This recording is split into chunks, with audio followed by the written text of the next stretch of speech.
각 시대의 대쟁투 제25장 하나님의 율법의 불변성 성소와 하나님의 율법 이에 하늘에 있는 하나님의 성전이 열리니 성전 안에 하나님의 언약궤가 보이더라. 이 언약궤는 성전의 둘째 칸 곧 지성소에 있다. 하늘에 있는 것의 모형과 그림자인 지상 성막의 봉사에 있어서 지성소는 오직 대속죄일에만 성소를 정결케 하기 위하여 열리었다. 그러므로 하늘에 있는 하나님의 성전이 열리고 언약궤가 보였다는 말은 1844년에 그리스도께서 속죄의 마지막 사업을 하시기 위하여 하늘 지성소로 들어가실 때 그 지성소가 열린 것을 말한다. 주님께서 지성소의 봉사를 위하여 그곳으로 들어가실 때 믿음으로 그들의 대제사장을 따라간 자들은 언약궤를 보았다.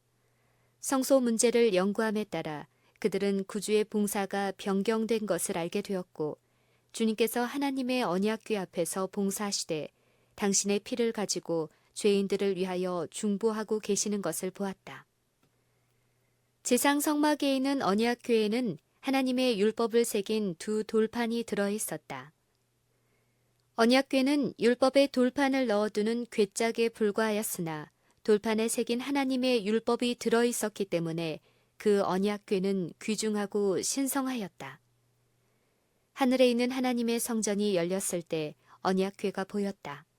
하늘에 있는 성전의 지성소에는 하나님의 율법, 곧 하나님께서 친히 시내산의 우레 가운데서 말씀하시고 당신의 손으로 친히 돌판 위에 기록하신 그 십계명이 거룩하게 보관되어 있었다.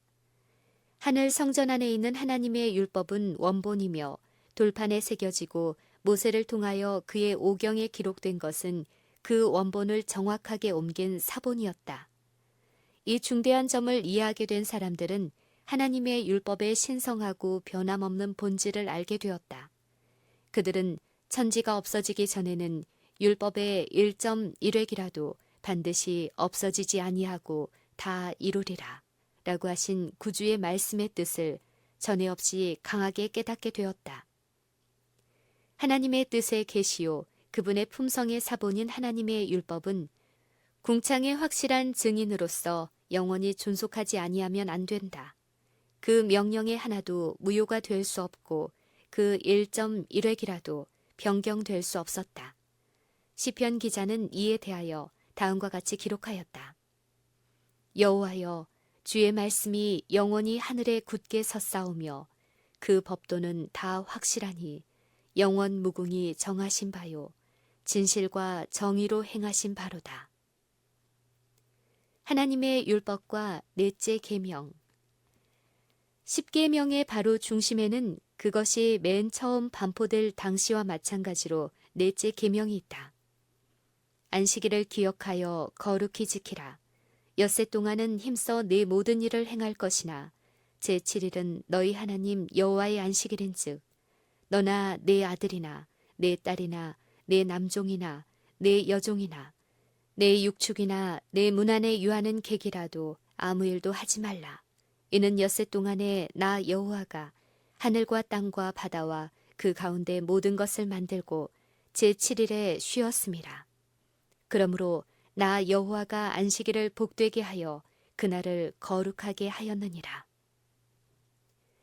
하나님의 성령께서는 하나님의 말씀을 연구하는 사람들의 마음을 감동시키셨다. 그들은 알지 못하는 사이에 창조주의 안식일을 무시함으로 넷째 계명을 범하여 온 사실을 깊이 깨닫게 되었다. 그들은 하나님께서 거룩하게 하신 날을 지키지 않고 어찌하여 주일 중 첫째 날을 지키게 되었는지 그 이유를 살펴보기 시작하였다. 그들은 십계명 중 넷째 계명이 폐해지고 안식일이 변경되었다는 증거를 성경에서 전혀 발견할 수 없었다. 처음에 제7일을 거룩하게 한 축복은 그 후에 도무지 바뀌어진 일이 없었다. 그들은 하나님의 뜻을 알고 그 뜻을 행하고자 정직하게 노력해 왔으므로 그들 자신들이 하나님의 율법을 범한 자들임을 깨닫게 되자 매우 슬퍼하였다. 그러므로 그들은 하나님의 안식일을 거룩히 지킴으로 하나님께 대한 그들의 충성심을 나타냈다. 그런데 한편으로 그들의 믿음을 전복시키기 위하여 여러 가지 모양의 과격한 일들이 생겼다. 지상 성소가 하늘 성소의 모형이라면 지상의 언약궤에 넣었던 율법은 하늘에 있는 언약궤에 속해 있는 율법의 사본이라는 것을 깨닫지 못할 사람은 아무도 없다. 또한 하늘 성소에 관한 진리를 받아들이고 믿을 것 같으면 하나님의 율법도 당연히 시인하고 넷째 계명의 안식일도 준수하지 않으면 안 된다는 것은 분명한 일이었다. 바로 이것이 하늘 성소에서 행하는 그리스도의 봉사를 나타내주는 성경 구절에 대한 바른 해석에 대하여 가혹하고 결정적인 반대를 일으키게 한 근본 요인이었다. 사람들은 하나님께서 열어주신 문을 닫고 하나님께서 닫으신 것을 열고자 하였다. 그러나 열면 닫을 사람이 없고 닫으면 열 사람이 없는 그리스도께서는 볼지어다. 내가 내 앞에 열린 문을 두었을 때 능히 닫을 사람이 없으리라고 선언하셨다. 그리스도께서는 지성소의 문, 곧 지성소의 봉사를 열어 보여주심으로 하늘 성소의 열린 문으로부터 빛이 흘러나와 넷째 계명이 거기에 보관되어 있는 율법의 한 부분임이 보여진 바 되었다. 그러므로 하나님께서 세우신 것을 사람이 넘어뜨릴 수 없었다. 사람의 본분. 그리스도의 중보사역과 하나님의 율법의 영원성에 관한 빛을 받아들인 사람들은 그것들이 요한계시록 14장에 제시된 진리임을 발견하였다. 그 장의 기별은 주님의 재림을 위하여 지상의 거민들을 준비시키게 될 삼중으로 된 경고의 기별이다. 그의 심판하실 시간이 이르렀다는 기별은 인류의 구원을 위한 그리스도의 마지막 봉사를 가르쳐준다. 그것은 구주의 중보 사업이 마치고 주님께서 당신의 백성을 데리러 세상으로 돌아오시기까지 선포되어야 할 진리를 말해준다. 1844년에 시작된 심판은 모든 사람, 곧 산자와 죽은 자의 판결이 끝날 때까지 인류에게 주어진 은혜의 시기가 마칠 때까지 계속될 것이다. 그러므로 사람들을 심판에 설 수 있도록 준비시키기 위하여 이 기별은 하나님을 두려워하며 그에게 영광을 돌리라. 하늘과 땅과 바다와 물들의 근원을 만드신 이를 경배하라고 그들에게 명한다. 하나님의 계명과 예수 믿음을 지키는 자들이 여기 있나니 심판에 설 준비를 하기 위하여 사람들은 하나님의 계명을 지켜야 할 필요가 있다. 그 계명은 심판의 때에 품성의 표준이 될 것이다. 사도 바울은 무릇 율법이 있고 범죄한 자는 율법으로 말미암아 심판을 받으리라. 곧 하나님이 예수 그리스도로 말미암아 사람들의 은밀한 것을 심판하시는 그날이라고 말한다. 그리고 그는 율법을 행하는 자라야 의롭다 하심을 얻으리라고 말한다. 그런데 하나님의 계명을 지키려면 믿음이 필요하다. 왜냐하면 믿음이 없이는 기쁘시게 못하나니 범사에 믿음으로 아니하는 것은 죄이기 때문이다. 인류는 첫째 천사를 통하여 하나님을 두려워하며 그에게 영광을 돌리고 주님을 천지의 창조주로 경배하라는 명령을 받았다. 사람이 이 일을 하려면 하나님의 계명을 지켜야 한다. 현인은 하나님을 경외하고 그 명령을 지킬지어다. 이것이 사람의 본분이니라고 말한다. 하나님의 계명을 지키지 아니하면 어떤 예배로도 하나님을 기쁘시게 할 수 없다. 하나님을 사랑하는 것은 이것이니 우리가 그의 계명들을 지키는 것이라. 귀를 돌이키고 율법을 듣지 아니하면 그의 기도도 가증하니라.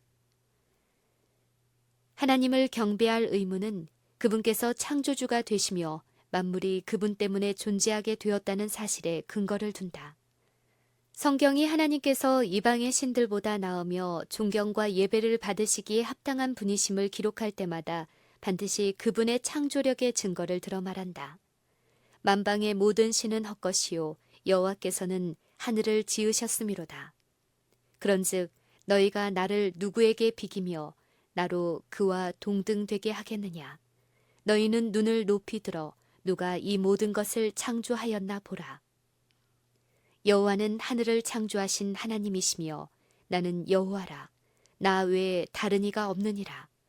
또한 시편 기자는 여호와가 우리 하나님이신 줄 너희는 알지어다. 그는 우리를 지으신 자시요 우리는 그의 것이니 오라 우리가 굽혀 경배하며 우리를 지으신 여호와 앞에 무릎을 꿇자고 말한다. 그리고 하늘에서 하나님을 경배하는 거룩한 무리들도 하나님께 존경을 표해야 할 당연한 이유에 대하여 우리 주 하나님이여 영광과 존귀와 능력을 받으시는 것이 합당하오니 주께서 만물을 지으신지라. 만물이 주의 뜻대로 있었고 또 지으심을 받았나이다 라고 말한다. 천지 창조의 기념일. 요한계시록 14장은 창조주를 경배하라고 인류에게 요구함과 동시에 그 예언은 삼중 기별의 결과로서 하나님의 계명을 지키는 한 단체를 보여준다. 그 계명 중에 하나는 하나님께서 창조주 되심을 직접적으로 알려준다. 넷째 계명은 제7일은 너희 하나님 여호와의 안식일인즉 이는 엿새 동안에 나 여호와가 하늘과 땅과 바다와 그 가운데 모든 것을 만들고 제7일에 쉬었음이라. 그러므로 나 여호와가 안식일을 복되게 하여 그날을 거룩하게 하였느니라 라고 말한다. 또한 하나님께서는 안식일에 관하여 이것이 표징이 되어 너희로 내가 여호와 너희 하나님인 줄 알게 하리라고 말씀하신다. 그리고 그 이유에 대하여 나 여호와가 엿새 동안에 천지를 창조하고 제7일에 쉬어 평안하였음이니라 라고 한다. 창조의 기념일로서의 안식일의 중요성은 그날이 하나님께서 창조주가 되시고 우리는 그분의 피조물이 되기 때문에 우리가 하나님께 예배를 드려야 한다는 것을 항상 가르쳐 주는 데 있다. 그러므로 안식일은 하나님을 예배하는 바로 기초가 된다. 왜냐하면 그것이 이 위대한 진리를 가장 감명적으로 가르쳐 주고 그 밖에 다른 제도는 이와 같이 가르쳐 주는 것이 없기 때문이다.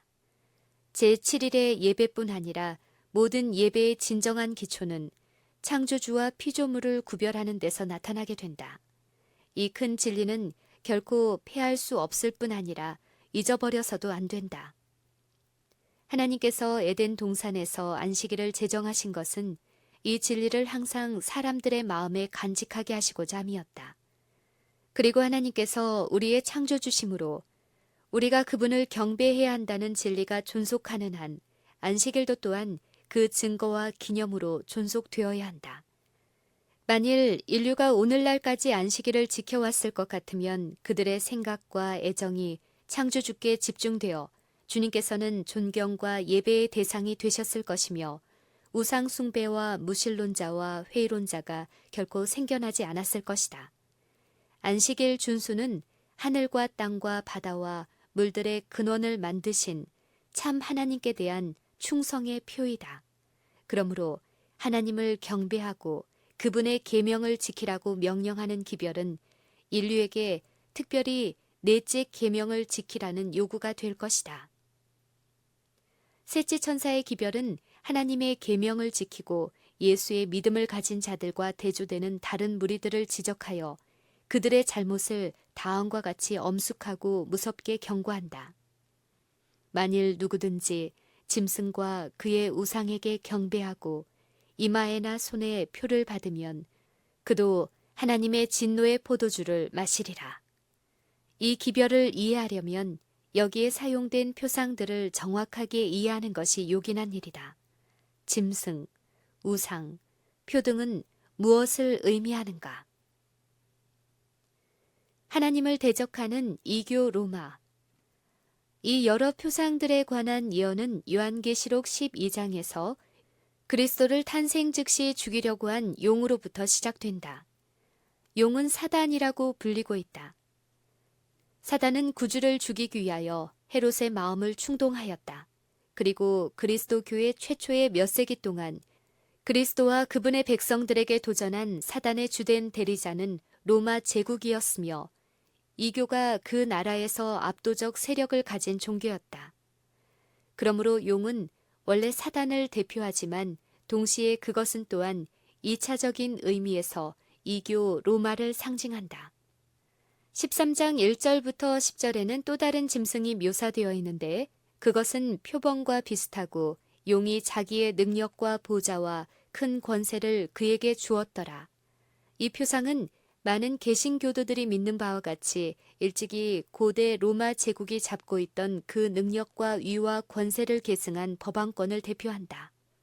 표범과 비슷한 이 짐승에 대하여 다음과 같이 기록되어 있다. 또 짐승이 큰 말과 참남된 말하는 입을 받고 짐승이 입을 벌려 하나님을 향하여 회방하되 그의 이름과 그의 장막 곧 하늘에 거하는 자들을 회방하더라. 또 권세를 받아 성도들과 싸워 이기게 되고 각 족속과 백성과 방언과 나라를 다스리는 권세를 받으니라. 다니엘서 7장에 기록된 작은 뿔의 기사와 거의 같은 이 예언은 틀림없이 법왕권을 가리키고 있다. 또 42달 일할 권세를 받으니라. 그리고 선지자는 그의 머리 하나가 상하여 죽게 된 것 같더니 라고 말한다. 그는 사로잡는 자는 사로잡힐 것이요 칼로 죽이는 자는 자기도 마땅히 칼에 죽으리라고 하였다. 42달은 다니엘서 7장에 있는 한때와 두때와 반때 곧 3년 반, 1260일과 같은 기간으로서 그것은 법왕권이 하나님의 백성을 핍박한 기간이다.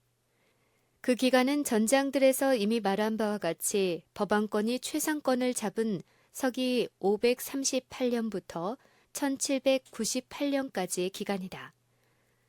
1798년에 법왕이 프랑스군에게 사로잡혀 법왕권은 치명상을 입었으므로 사로잡는 자는 사로잡힐 것이라는 예언이 성취되었다. 북미 합중국의 출현. 여기에서 또 다른 상징이 소개되고 있다. 선지자는 내가 보매 또 다른 짐승이 땅에서 올라오니 새끼 양같이 두 뿔이 있다고 말한다. 그 짐승의 모양과 나타나는 상황을 볼 때 그것이 표상하는 나라는 이미 나타났던 상징들이 대표한 세력들과는 같지 않다. 세계를 지배한 강국들은 하늘의 네 바람이 큰 바다로 몰려 불 때에 올라오는 맹수들로 선지자 다니엘에게 나타났다. 요한계시록 17장에서 한 천사는 물은 백성과 무리와 열방과 방언들이니라 라고 설명하였다. 바람은 전쟁을 표상한다. 그리고 네 바람이 바다에 크게 몰려 부는 것은 모든 나라에서 세력을 잡기 위하여 일어나는 정복과 혁명의 무서운 장면을 표상한다. 그러나 새끼 양과 같이 두 뿔을 가진 짐승은 땅에서 올라왔다. 이와 같은 모양으로 표상된 나라는 자기 스스로를 확립하기 위하여 다른 세력을 넘어뜨리는 대신 일찍이 아무에게도 점령된 일이 없는 지역에서 일어나서 점진적으로 또한 평화롭게 자라난 나라이어야 한다. 그것은 인구가 많고 전란이 그칠 사이 없는 구대륙의 나라들, 곧 백성과 무리와 열국과 방언들로 이루어진 거친 바다에서 일어나는 나라는 될 수 없다. 그 나라는 서방구의 대륙에서 찾아야 할 것이다. 1798년에 어떠한 나라가 신대륙에서 위대한 미래를 예상시키면서 전 세계의 이목을 집중시키는 가운데 일어났는가? 이 표상이 무엇을 말하는지는 매우 명백하다. 이 예언과 모든 점에 있어서 부합된 한 나라, 오직 한 나라가 있는데 그것은 곧 북미 합중국이다. 역사가와 평론가들은 이 나라의 기원과 성장을 묘사할 때 무의식 중에 이 성경 기자의 사상을 거의 그대로 되풀이해서 사용하였다.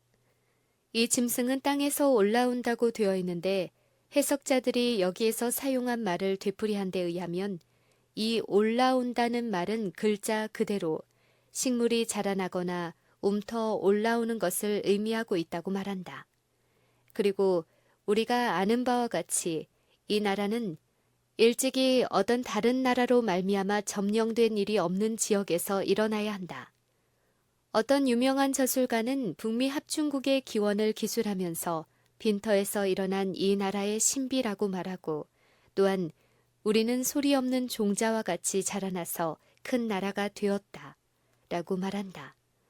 1850년에 유럽의 한 잡지는 합중국을 위대한 제국이라고 말하고 그것은 땅의 침묵 속에서 나와서 날마다 세력과 힘을 첨가시키고 있다고 하였다. 에드워드 에베르트는 그 나라의 설립자들인 필그림에 대한 연설에서 다음과 같이 말했다. 그들은 라이든의 작은 교회가 양심의 자유를 얻을 수 있는 곳, 한적한 장소, 남이 모르는 궁벽한 곳, 멀리 떨어져서 안전한 곳을 찾았던 것이 아닌가. 보라, 평화롭게 정복한 그 광대한 지역을 그들은 거기다가 십자가의 깃발을 세웠던 것이다. 새끼양같이 두 뿔이 있고 그 두 뿔 가진 새끼양 같은 짐승은 어리고 순진하고 온순한 것을 나타내고 있으며 선지자가 올라오리라고 말한 그대로 1798년에 나타난 합중국의 성격을 적절히 묘사하고 있다.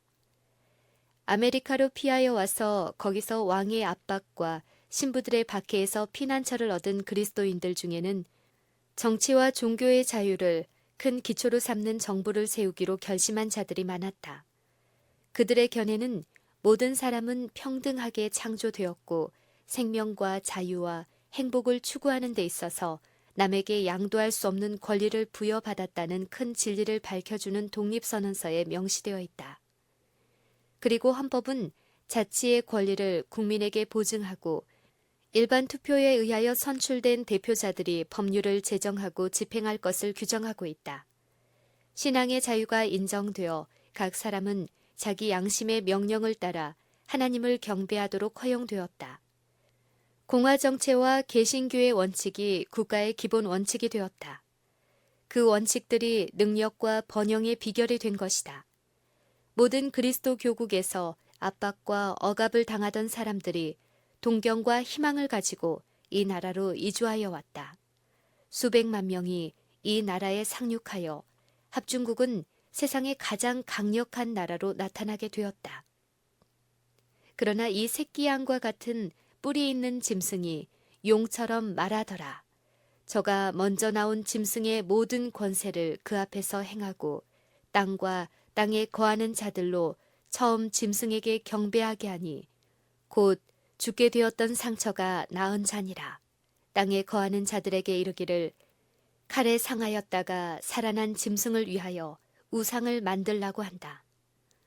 새끼양과 같은 뿔과 용과 같이 말하는 소리는 그 표상하는 나라가 공언하는 바와 실제적 행동이 놀라울 만큼 모순됨을 가리킨다.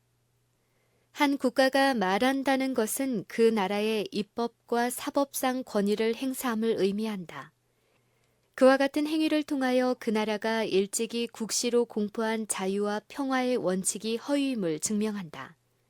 용처럼 말하고 먼저 나온 짐승의 모든 권세를 쓴다는 예언은 그 나라가 일찍이 용과 표범과 같은 짐승으로 표상된 나라들이 나타낸 편협한 정신과 박해의 정신을 드러낼 것을 명백히 예언하고 있다.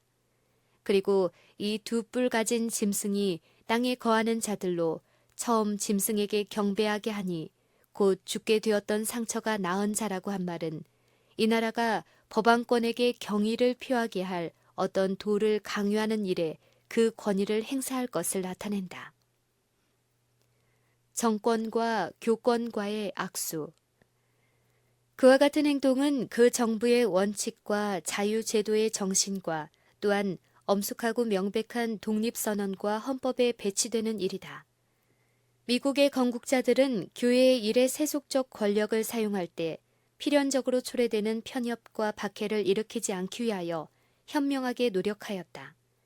그 나라의 헌법에는 국회는 종교의 설립이나 종교의 자유로운 행사를 금지하지 못하며 합중국의 어떤 공직의 관리에 속한 자격으로 종교적 조건을 요구하지 못한다고 규정되어 있다. 어떠한 경우에든지 국권으로 종교의 신봉을 강요하는 것은 국민의 자유에 대한 안전책을 무시하고 유린하는 데 불과하다. 그러나 그 표상에 있어서는 가장 큰 모순이 나타나 있다. 이 새끼양같이 두 뿔을 가진 짐승, 곧 순결하고 온순하고 해를 끼치지 않을 것처럼 보이는 그 짐승이 실상은 용처럼 말한다. 땅에 거하는 자들에게 이르기를 짐승을 위하여 우상을 만들라 하더라. 여기에 입법권이 국민에게 있는 정부의 형태가 분명하게 묘사되어 있으며 그것은 북미 합중국이 예언에 나타난 바로 그 나라라는 가장 확실한 증거가 된다. 그러면 짐승의 우상은 무엇이며 그것은 어떻게 만들어질 것인가? 그것은 두 뿔 가진 짐승이 만들게 되며 처음 짐승에 대한 우상이 된다. 그것은 또한 짐승의 우상이라고 불린다. 그런데 이 우상이 무엇이며 그것이 어떻게 만들어지는지 알기 위하여 우리는 먼저 그 짐승 자체, 곧 법안권의 특징에 대하여 연구하여야 한다. 초대교회가 복음의 단순함에서 떠나 이 교회의 의식과 풍습을 받아들임으로 부패하여지자 그 교회는 성령과 하나님의 능력을 잃어버렸다. 그렇게 되자 그 교회는 사람의 양심을 지배하기 위하여 세속적 권력의 도움을 구하였다. 그 결과로 국권을 지배함과 동시에 그 권력을 자기의 목적, 곧 이른바 이단 박멸을 위하여 사용한 교회인 법안권이 설립되었다.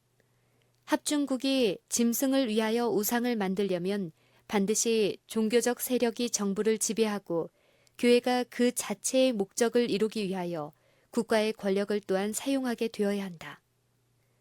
교회가 세속적 권세를 잡을 때에는 언제나 그 권세를 자기 교리를 반대하는 자를 처벌하는 데 사용하였다.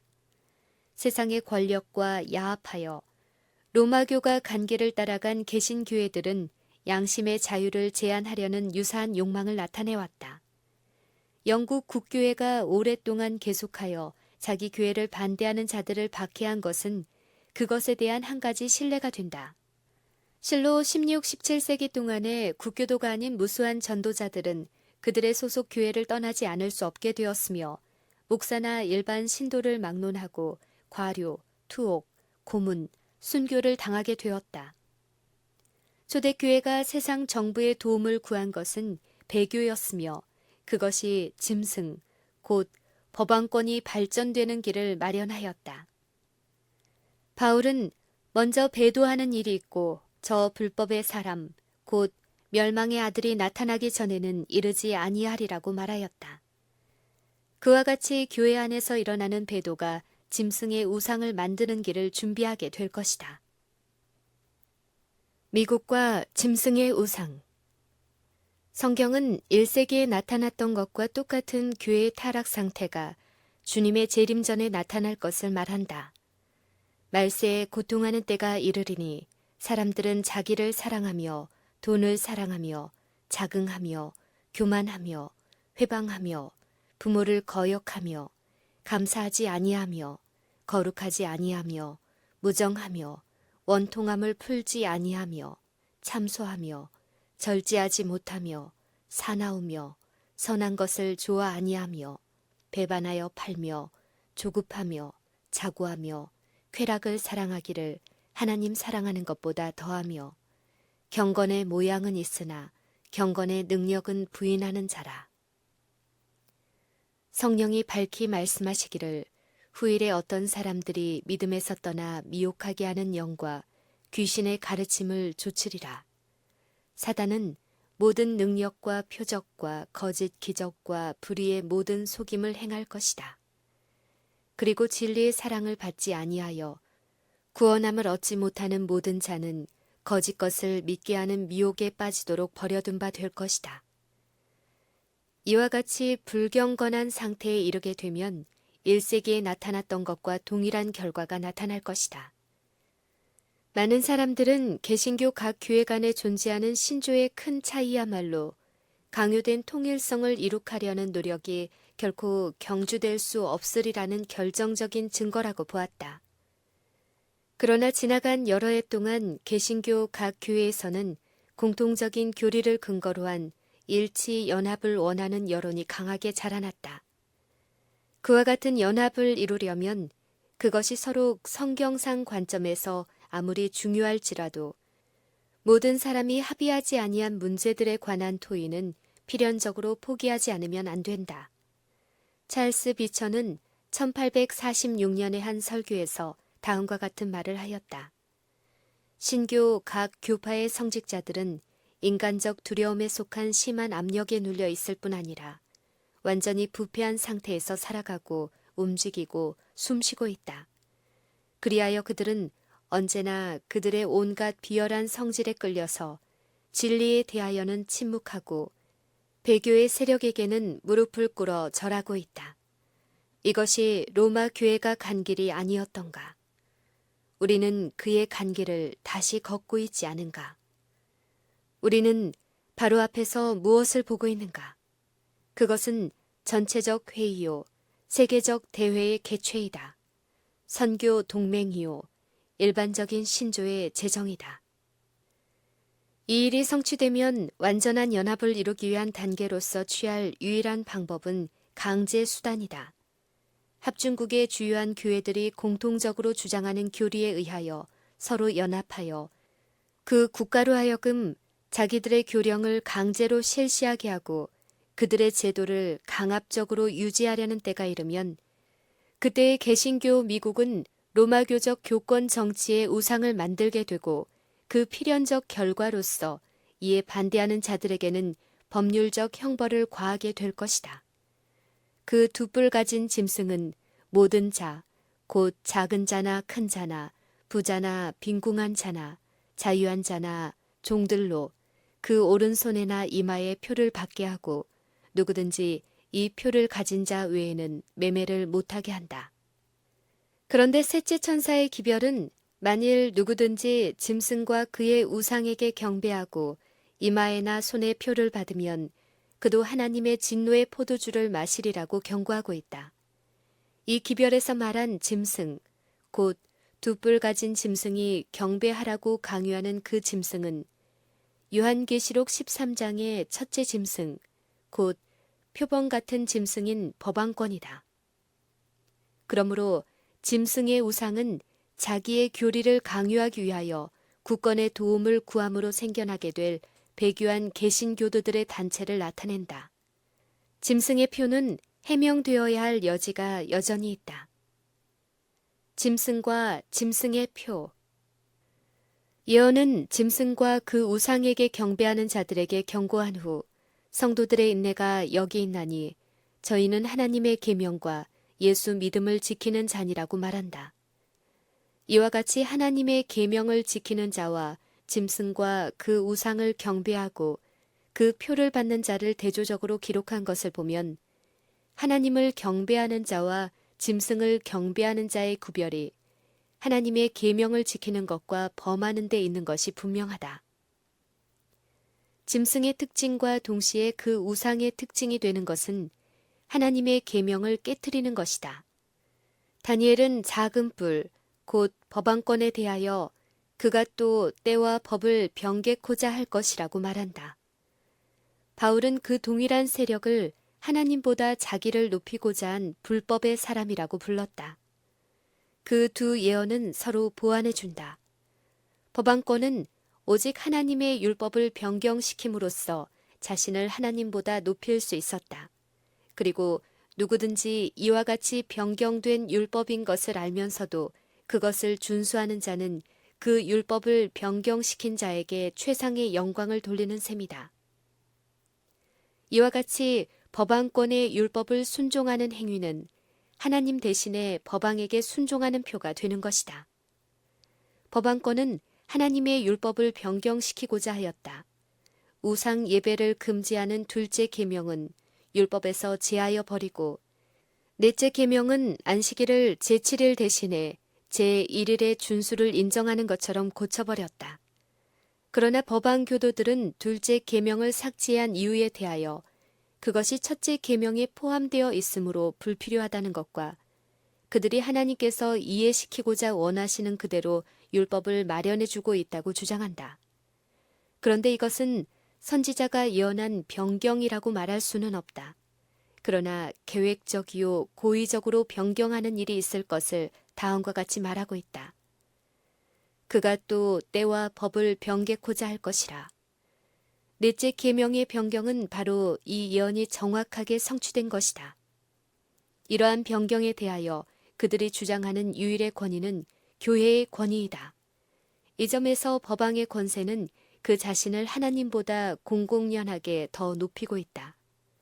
하나님을 경배하는 자는 하나님의 창조력의 표징이요 하나님께서 인류에게 존경과 경배를 요구하시는 증거가 되는 넷째 계명을 존중히 여기는 태도로서 그들의 특징을 뚜렷하게 드러내는 반면에 짐승을 경배하는 자들은 창조의 기념일인 안식일을 짓밟고 로마교가 만든 제도를 높이고자 노력함으로 그 특징을 나타내게 될 것이다.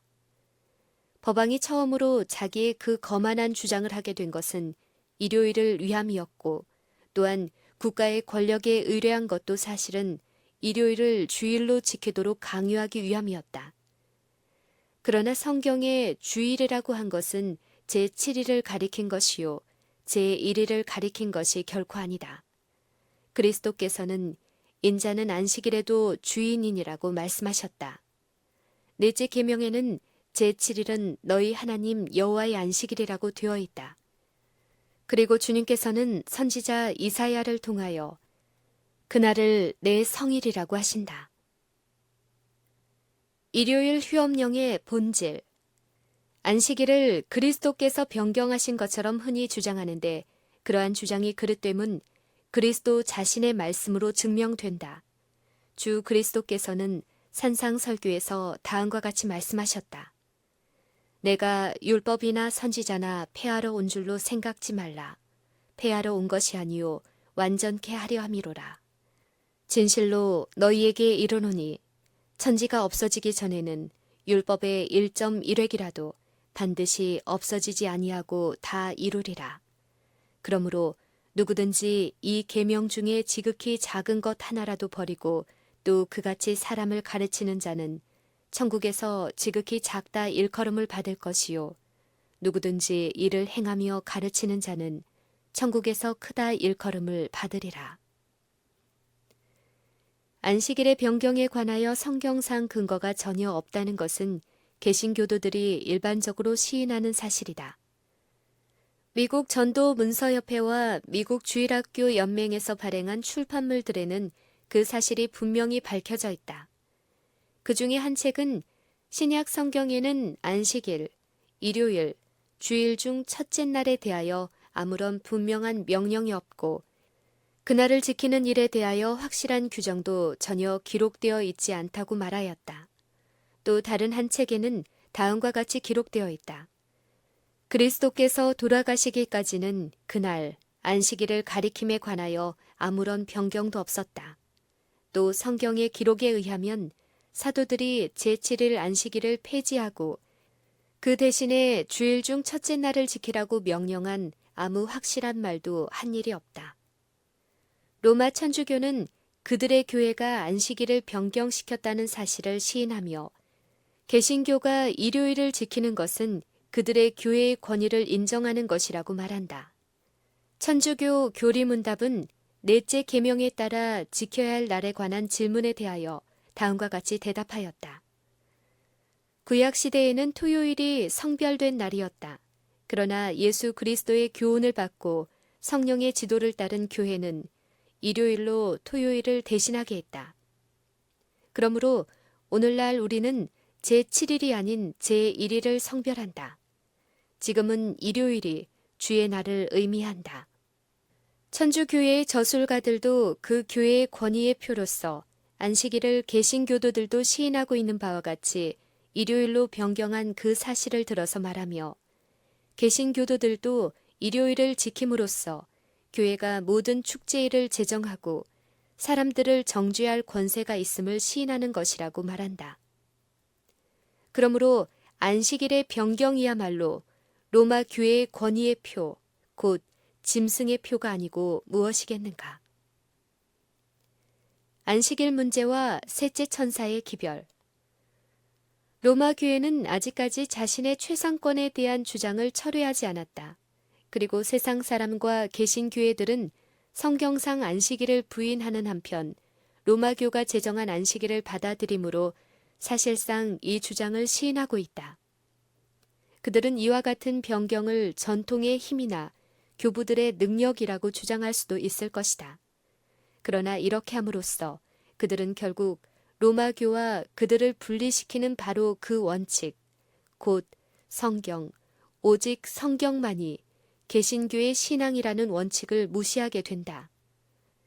법안 교도들은 개신교도들이 이 사실에 대하여 고의적으로 눈을 감고 스스로 속고 있다는 것을 알고 있다.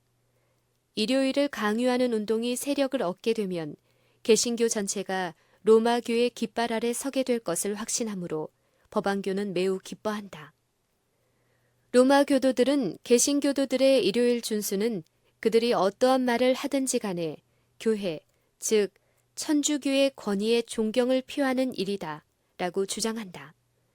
그러므로 개신교 측의 일요일 준수의 강요는 법안권, 곧 짐승에 대한 경배를 강요하는 일이다. 넷째 계명의 요구를 알면서 참 안식일 대신에 거짓 것을 지키기로 선택한 자들은 그 거짓 것을 지키도록 명령한 권위에 경배하는 셈이다. 그러나 세속적 권력을 가지고 종교적 의무를 강요하는 바로 그 행위로 말미암아 교회들은 스스로 짐승의 우상을 만들게 된다. 이런 의미에서 북미 합중국이 일요일 준수를 강요하는 것은 짐승과 그 우상에게 경배하도록 강요하는 일이 된다. 그러나 지난 여러 세대의 그리스도인들은 그들이 성경상 안식일을 지키는 줄로 믿고 일요일을 지켰다. 그리고 오늘날도 로마 천주교를 포함한 각 교회에는 일요일이 하나님께서 제정하신 안식일인 줄 진심으로 믿는 진실한 그리스도인들이 있다. 하나님께서는 이러한 사람들의 진실한 마음과 또한 당신 앞에 나타내는 그들의 성실성을 인정하신다. 그러나 법률로서 일요일 준수를 강요하고 진정한 안식일 준수에 관한 사실이 온 세계에 밝혀질 때에는 하나님의 명령을 어기고 로마교의 명령과 다름이 없는 명령에 순종하는 자들은 이로써 하나님보다 법왕을 높이게 될 것이다. 그런 사람들은 로마교에 복종하고 로마교가 제정한 제도를 강제로 시행하는 권세에 복종하는 자들이다. 그들은 짐승과 그 우상에게 경배하는 자들이다. 그리하여 사람들이 하나님께서 당신의 권위의 표가 된다고 선언하신 제도를 버리고 그 대신에 로마교가 자기의 최상권의 표로 택한 것을 높일 때에 그것으로서 그들은 로마교에 복종하는 표, 곧 짐승의 표를 받게 될 것이다. 이제 문제는 극히 분명해졌으므로 하나님의 계명을 순종하느냐, 사람의 계명을 순종하느냐 하는 문제 중 어느 한편을 택하지 않으면 안 된다. 그럼에도 불구하고 하나님의 계명을 계속해서 범하는 자는 짐승의 표를 받게 된다. 인류에게 지금껏 주어진 가장 두려운 경고가 셋째 천사의 기별에 포함되어 있다. 자비가 섞이지 아니한 하나님의 진노를 초래하는 것은 무서운 죄임에 틀림없다. 이처럼 중대한 문제에 관하여 사람들이 모르고 있어서는 안 된다. 이 죄악에 관한 경고는 하나님의 심판이 이르기 전에 반드시 온 세계에 전파되어 모든 사람들이 어찌하여 저희가 형벌을 받아야 하는지 또 어찌하면 그것을 피할 수 있는지 깨닫게 되어야 한다. 예언은 첫째 천사가 그 기별을 여러 나라와 족속과 방언과 백성에게 전할 것이라고 한다. 삼중 기별의 한 부분인 셋째 천사의 기별 역시 그것과 같은 범위로 전파되어야 한다. 예언에는 공중에 날아가는 한 천사가 큰 음성으로 전파할 것으로 표현되어 있다. 그러므로 그것은 반드시 세계의 주목을 끌게 될 것이다. 쟁투의 결과로 온 그리스도 교국은 하나님의 계명과 예수 믿음을 지키는 자들과 짐승과 그 우상에게 경배하고 그 표를 받은 자들의 두 종류로 나뉠 것이다. 비록 교회와 국가가 그들의 권력을 연합시켜 모든 자, 곧 작은 자나 큰 자나 부자나 빈궁한 자나 자유한 자나 종들에게 강제적으로 짐승의 표를 받게 할지라도 하나님의 백성들은 결코 그것을 받지 않을 것이다. 반모섬의 선지자는 짐승과 그의 우상과 그의 이름의 수를 이기고 벗어난 자들이 유리 바닷가에 서서 하나님의 검은고를 가지고 하나님의 종 모세의 노래, 어린 양의 노래를 부르는 것을 보았다.